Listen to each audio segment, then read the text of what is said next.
Hadir. Ahmad Gasan. Hadir. Siapa lainnya? Alizan Rasiba Raza.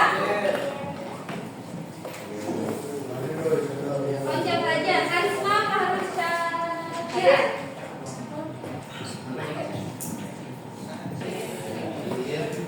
Oke, sebelum kita memulai pembelajaran, silakan ketua kelas pimpin doa terlebih dahulu. Hari ini sebagai kita berdoa sesuai yang kita agama masing berdoa dalam hati.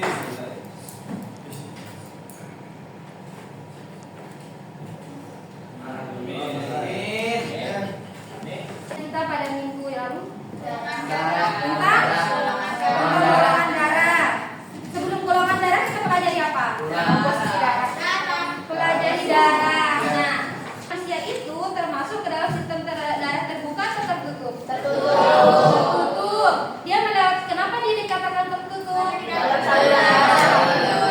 darah. Nah, pembuluh darah itu termasuk apa? Tertutup. Pembuluh darah itu termasuk apa dalam peredaran darah? Sebagai organ peredaran darah. Ada yang berperan. Ada jantung. Berarti untuk organ peredaran darah ada berapa? Ada dua.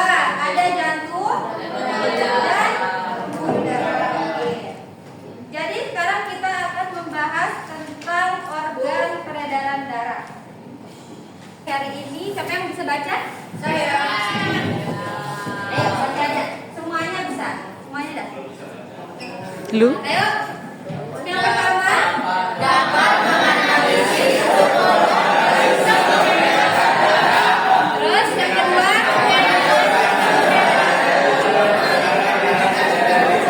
sekarang kalian simak video ini. manusia. Ya, ya. Oke, perhatikan ya. Sekitar 150 kg. Sedangkan mesin jet beratnya beberapa ton, di mana beberapa orang bisa muat di dalamnya. Tetapi mesin paling kuat yang pernah ada ternyata cuma seukuran kepala tanganmu dan bobotnya tidak lebih berat dari 1 kalengson, yaitu jantung manusia. Bertak 100.000 kali sehari, hampir 40 juta kali setahun, dan lebih dari 2 miliar kali seumur hidup. Pada setiap minutnya, darah sebanyak 1/3 jantung, sebuah kantung terbuka seperti gerbang, dan kita berpindah dari serambi kiri lalu ke piring kiri yang lebih lapang. Jantung berdenyut sekali lagi dan mendorong darah keluar. Kita keluar melalui aorta besar sepanjang 30 cm, dan kini kita resmi meninggalkan jantung melalui jalan arteri. Dan video tadi silakan mengajukan pertanyaan.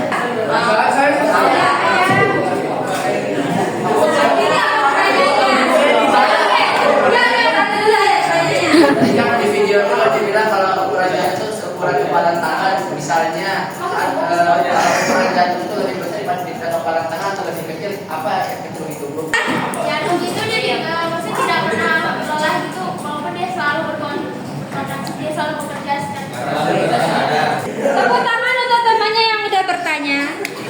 Yang lain harus menjawab. Ayo cepetan duduk sama kelompoknya.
Gua nanya.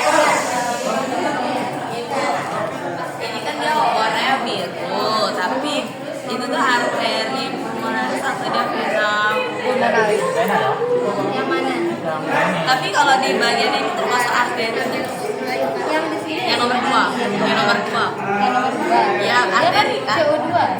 Iya, berarti vena. Dia. Vena. Ya. Arteri. Benar. Bukan vena. Vena. Ya. Berarti ini yang dua di belakang ini adalah dia. Arteri. Ya, ya, arteri. Oke, makasih. Benar ya? Oke. Makasih, Bu. Sekarang Ya, Itu masih. Ini kan?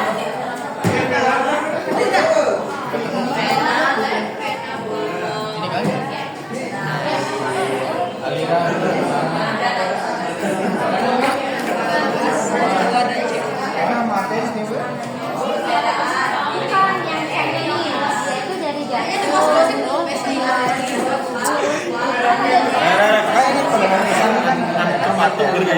Assalamualaikum. Jantung bedanya kan dia ke paru-paru. Tapi kalau dia dari paru-paru itu dia kan ke seluruh tubuh.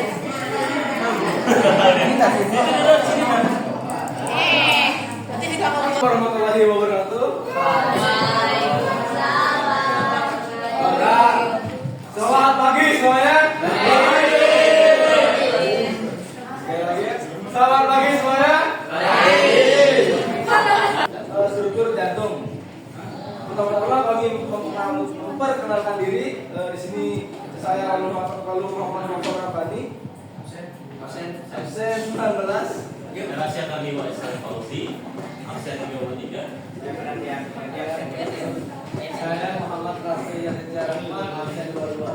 Saya Lalu Rahman, absen 18. Ahmad Gasan, absen 1. Baik, selanjutnya di sini bakal dijelaskan oleh Rasya beberapa struktur dari jantung. Baik, saya akan menjelaskan struktur jantung ya. Baik. Jadi di nomor pertama kita memiliki aorta. Aorta ini ya berguna untuk udah kita jelasin. Bahkan nanti ada juga materi yang jelasinnya ya. Jadi aorta yang pertama di sini kelihatannya kayak pipa besar ya. Warnanya merah ya. Terus arteri pulmonalis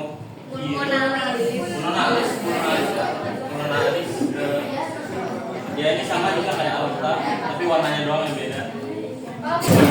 Baik, itu dia dari beberapa penjelasan terkait struktur jantung dan kami bakal membuka sesi pertanyaan. Dan jika ini ada pertanyaan, silakan.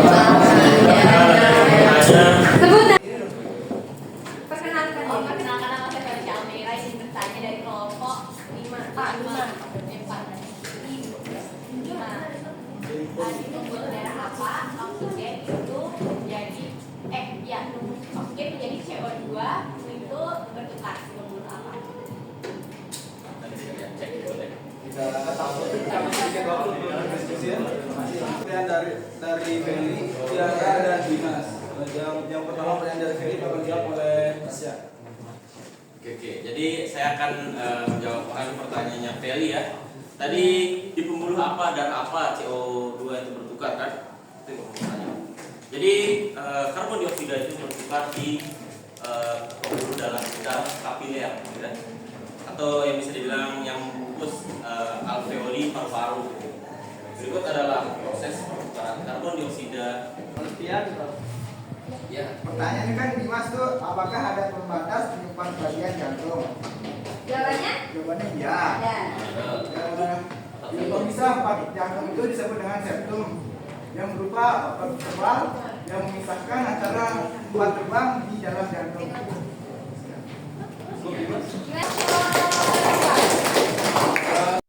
Oke, kita lanjut sekarang. Siapa yang bisa menyimpulkan materi kita yang dari kemarin sampai sekarang? Apa struktur, terus mekanismenya gimana, terus bagian-bagiannya fungsinya apa? Ayo, siapa pertama?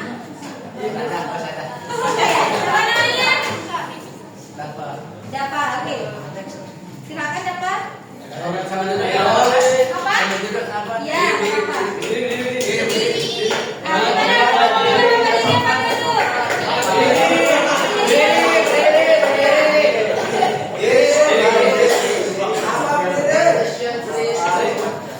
Ayo. Jantung sebagai mesin terkuat di dunia di ukuran kepalan tangan, di mana jantung adalah otot besar yang terusan bekerja. Jantung tidak akan lelah bekerja walaupun terusan berkontraksi karena sifat otot jantung itu sendiri tidak mudah lelah. Urutan peredaran darah dimulai dari kita menghirup oksigen, lalu darah akan mengikat oksigen kita, lalu darah yang mengandung banyak oksigen akan masuk ke serambi kiri, lalu dari kiri dan keluar dari jantung melalui aorta, dan darah akan mengedarkan oksigen ke seluruh tubuh. Selanjutnya metabolisme yang menghasilkan CO2 karbon dioksida akan dibawa kembali dari darah menuju serambi kanan, lalu kiri kanan dan akan ke paru. Sehabis itu akan kembali ke jantung sehingga disebut peredaran darah ganda. Oke. Ya, tepuk tangan buat Bapak. Satu lagi. Yang cewek, apa yang mau? Ya kan, bukan kayak ini. Tanya aja, oke. Jadi jantung itu adalah mesin terkuat di dunia yang terdiri dari 4 bagian. Yang pertama ada serambi kanan, serambi kiri, bilik kanan, sama bilik kiri. Terus peredaran darah manusia itu terbagi menjadi 2, yaitu adalah peredaran darah kecil sama peredaran darah ganda. Kalau peredaran darah kecil itu adalah peredaran darah yang hanya melewati 1 kali jantung.